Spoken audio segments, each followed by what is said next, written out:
Hello.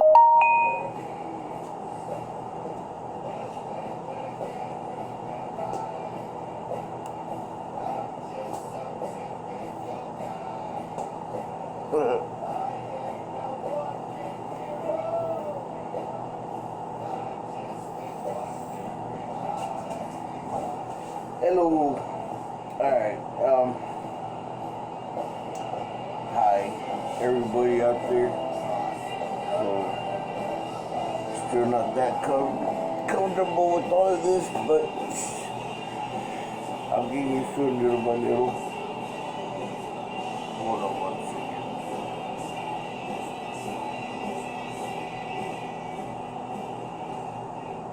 There it goes. I think last time they got mad at me because I had music on. Alright, so the two topics that I did want to talk about real quick, get it out there and get the conversation going, was the 13th Amendment, the exception that is written into that allows slavery to be used as a punishment for those who have been convicted of a crime. And if you guys don't believe it, go look it up right now and read it, and that's what it says. Slavery and indentured servitude shall not exist in the United States except for those who have duly been convicted of a crime. And it doesn't specify felony, misdemeanor. It just says a crime. And then the second part gives Congress, full authority to create any laws to enforce the line one. So, worst case scenario, which is where my brain always goes to first, what's the worst thing that could happen, is one bad law and any and everybody with a conviction on their record automatically becomes slaves, or it has the potential of being labeled a slave and rounded up and taken off the slave camp.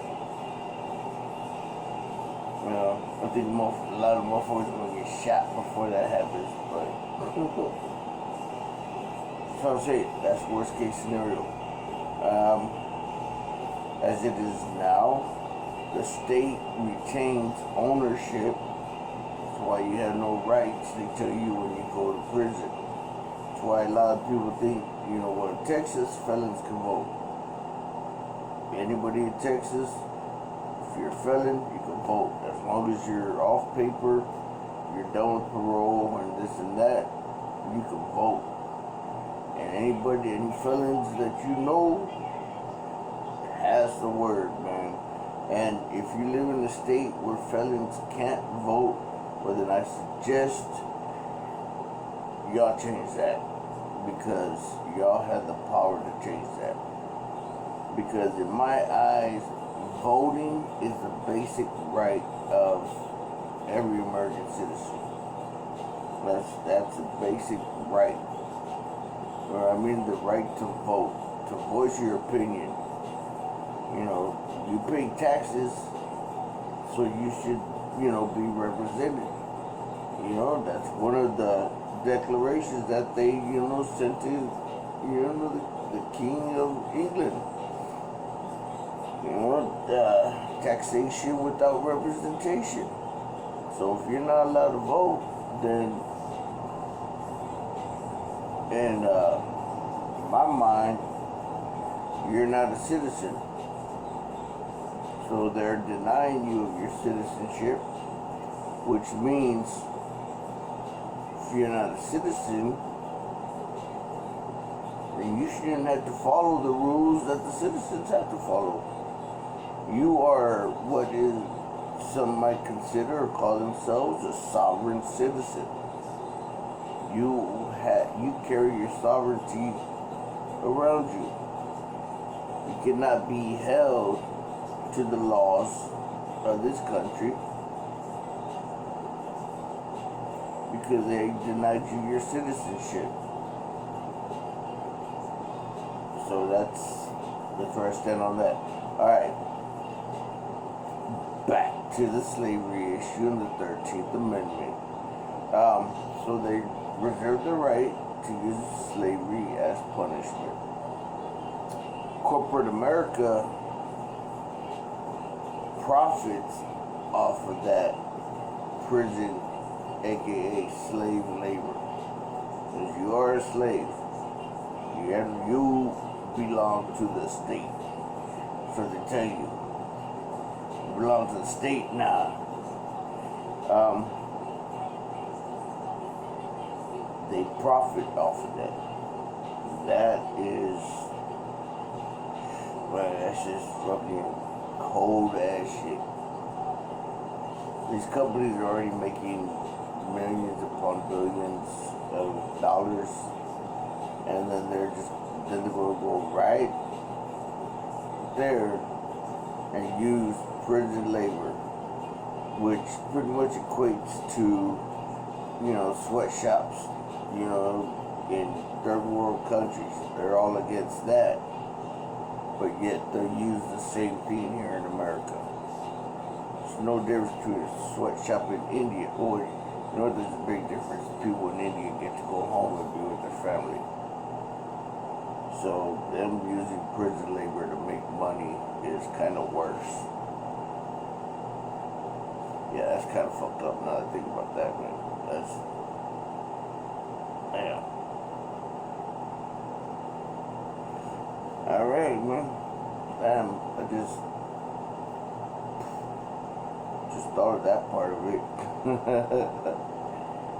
So that's one of the reasons why I'm suggesting that if America wants to play the slave game and it's only available for the private market, we need to bring it out to the public. If they want to play that game, then let's play that game. If slavery is going to be allowed as punishment for those convicted of a crime, then after that individual is convicted for whatever term, he should be property of the crime victim. The state should not have anything to do with that man after, or that woman, or that individual after that. They're part of this criminal justice system that we have. They're done. Alright? Thank you. Step away. Now, the custody would be transferred to the crime victim, because I don't know if I heard it somewhere, or I dreamed it, or it just popped in my head, but the criminal justice system, let's just say criminal system because there ain't no justice. The whole purpose of it is to make the crime victim whole. So when a crime is convicted against somebody, even if their property, something is taken from that family, that person is violated, physically, not physically, monetarily, however that person is, the victim. The whole purpose of the criminal justice system is to try to make that person whole. Because that it will be with that person, and it will affect their future. How they view the world, how they view other people, how they interact with people. The crime victim has a lot to deal with, and I don't think that today, they receive very much support. He damn sure ain't made whole again after a crime's been committed. So that's the purpose, and I believe it should be. Custody should be given to that crime victim. Now, I understand that, some, crimes, that the more violent crimes, the sexual crimes, the predatory crimes, those type of criminals, the person probably don't want them anywhere near them. So then, of course, that's what the prisons are for. That's why they got the bars and shit, to keep those motherfuckers away from society. Most of the people locked up are locked up for non-violent offenses.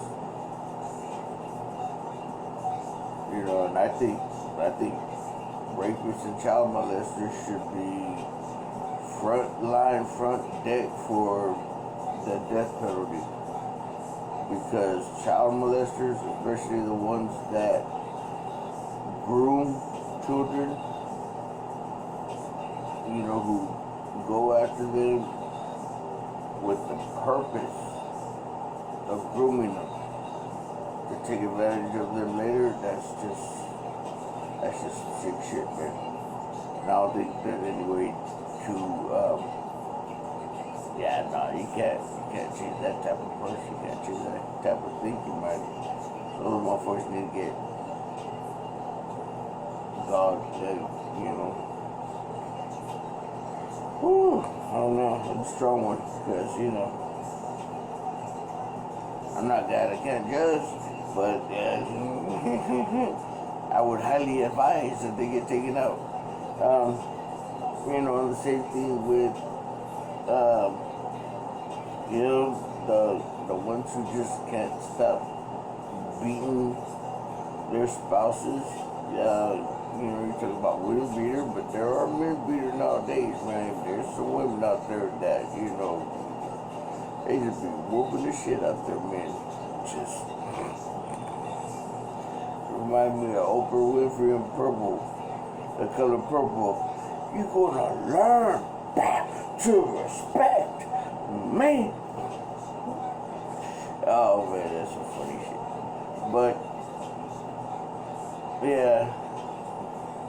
So those type of situations, in the murder situation, manslaughter situation, those more delicate, I still say it's going to be up to the crime victim or their families to decide pretty much, what happens on that. So, the state could still play a little part in that. Yeah, take the motherfuckers away and, go have them work the whole line and let them fucking slave for corporate America. Crime victims should get a check though. Yeah. They should receive any, shit. Whatever fucking who's on the receiving end of his labors, or, however that whole situation is worked out, man, the crime victim needs to get a cut of that. I don't know if they do now, but they should, because they were the one victimized. So why is the prison getting money for that convicted individual? Corporate America is profiting off of that individual, and the crime victim, the whole reason that he's in there making money for the state and corporate America, the individual or individuals or family that was affected, that was victimized by that individual, they're over here trying to deal, trying to heal, and receiving, I would say, little to no help from either parties. that's my idea on that, man. You want to play the slave game? All right, let's do it. But let's be open and honest about what it is.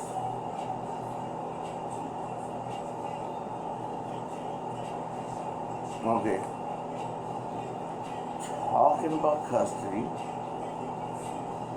I also want to say a thing about the whole primary custody issue. I think it's been pretty much traditional that the mother gets the, custody of the children whenever there's a split, a breakup, or anything of that nature.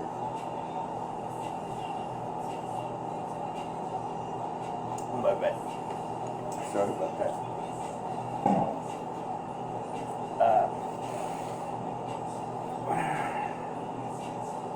And I love my mother, and try as she did, it was still a struggle, especially with the circumstances. But and I say this jokingly. I don't want a whole bunch of hate mail, but it looks like society and the children and grandchildren and such, how can I say this? Being on a hill. You got a hill that goes up on one side, then it goes down on the other side. I think society is on the down side. I'm not saying this because of women and they've had custody and that they fucked us up. No, I'm not saying that. I'm just saying that I've seen a lot of games played with children, and I've seen them be used as weapons against the other. I never in my life thought that I would have played tug of war with my child. I've seen it happen before. Seen all my friends, most of my friends go through it. And then one day it happened. She came and snatched my daughter out.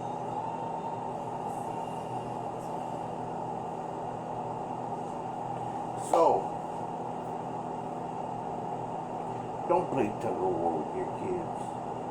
That's just fucked up. Let's give primary custody to the men. I mean, if they're the ones already working, so they have the money, then they're probably the best suited to take care of the child's needs. I mean, depending on age, this and that, of course. And then the women, would go out there and join the workforce and be, be a good parent and provide for that child.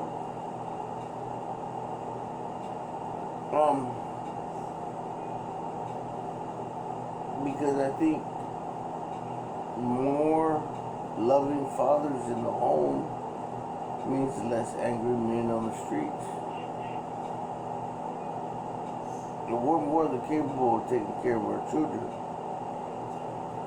I don't know where this thinking came in that men can't be fathers. I mean, I took care of my daughter. Pretty much when they got home, I was doing it. That was me.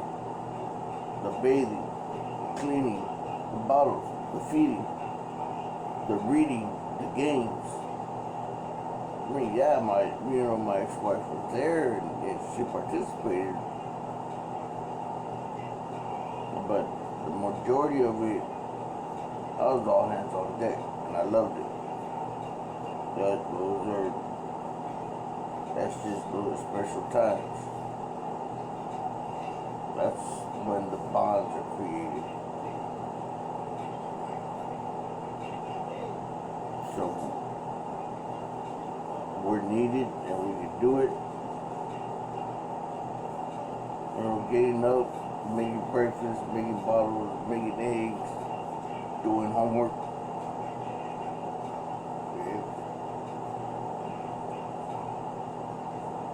We can do it, and we should be doing it.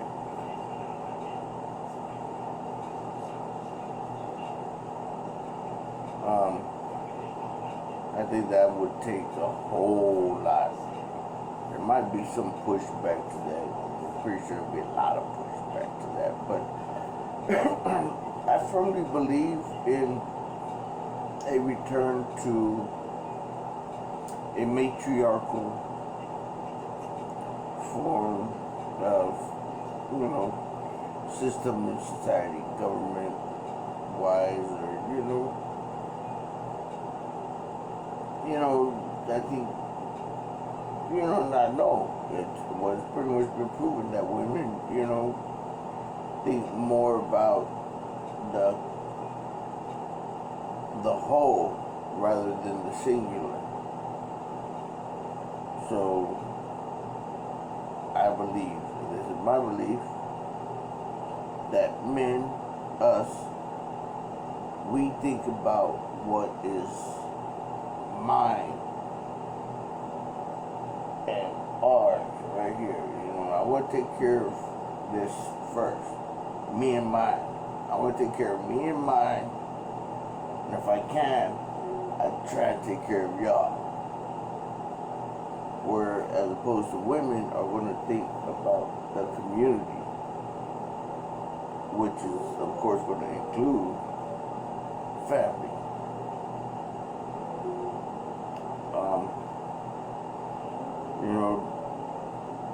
The men, we're pretty much programmed to defend. We're definitely programmed to fight. To provide love and education to our children, to our community.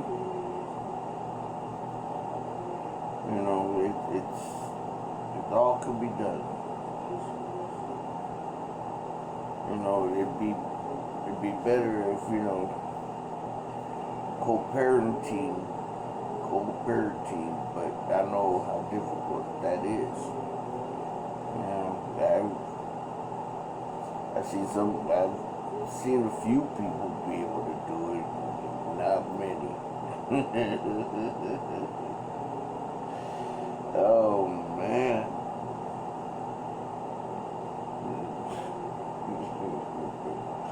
I said I've been stepdad to a lot of kids. I've been in a lot of relationships that already my friends used to joke around that, it was just like every relationship I got into, it was just like, just add that. There you go, son. And then my family, one of the first questions that they asked anytime I had a new girlfriend was, well, how many kids does she have? I say, whoa, wait. Why would y'all ask that? Come on, man. Okay, 2 or 3.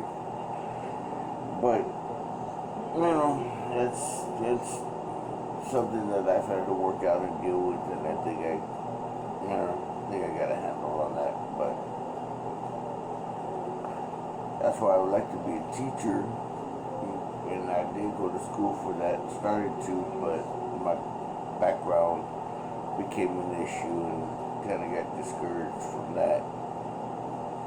That's why if I make $1 million off my poetry books, I wouldn't open up my own school. Hey, fuck it, man. You gonna let me teach in your school? Fuck it, man. They ain't teaching kids right anyway.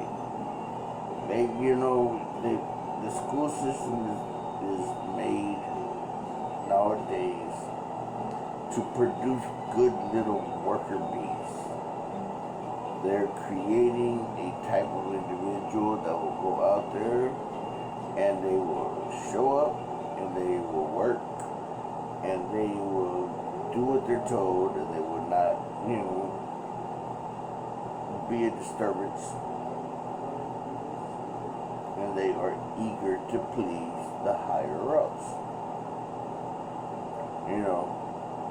The individuals, the children who act out this, that, well then they get singled out, labeled, and, medicated. Which is like, you're introducing some drugs into that child's brain. I thought they wanted us, to say no to drugs. There they go, pumping your kids full of it. Say no to drugs unless it's our drugs. Like, no. I don't do drugs. That's why I don't go to the drugstore. I go to my neighbor's house. That's a joke. That's a joke. Nah, I don't do drugs. That's my medication. And I get my medication for the street. I trust it. I don't have to go get a second medication to deal with the side effects of the first medication. Or take 2 other medications just because I got side effects from this. That don't happen where I go. What you buy takes care of what you're dealing with. It's it's a pretty good system. It's pharmaceutical shit, man. Those drugs kill you. Stop doing drugs. Man, throw alcohol on that. Alcohol is the true gateway drug. I don't know why they do want to say it's marijuana, alcohol, and tobacco. I think that's readily available in most homes.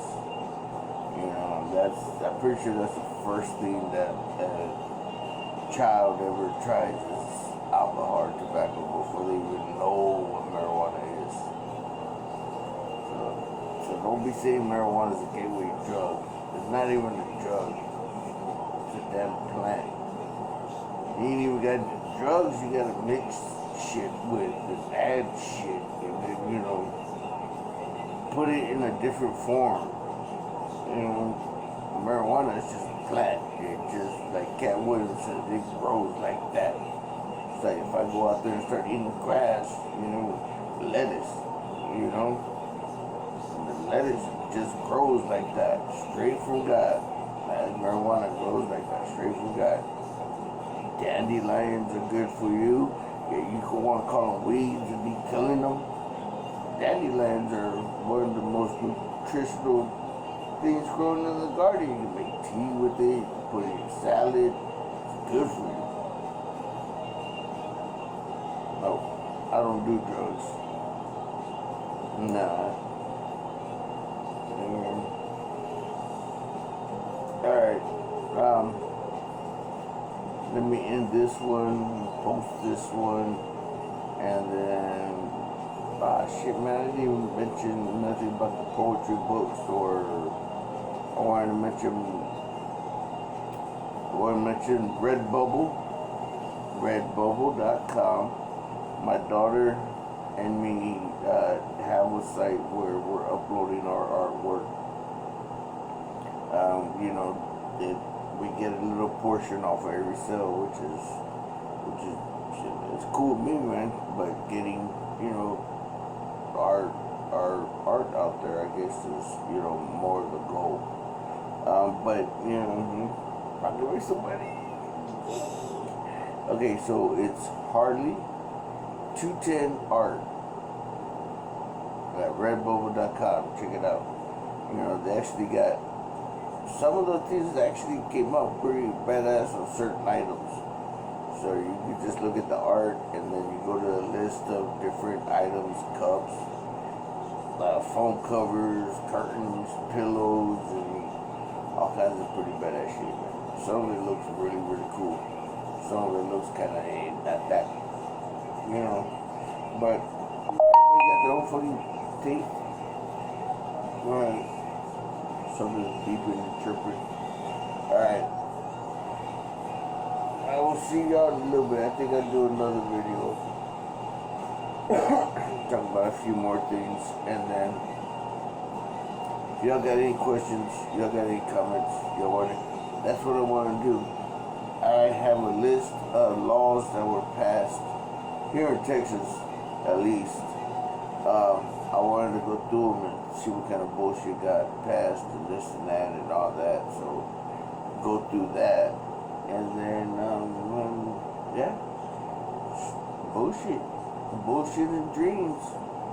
That's the title of the number 2 book.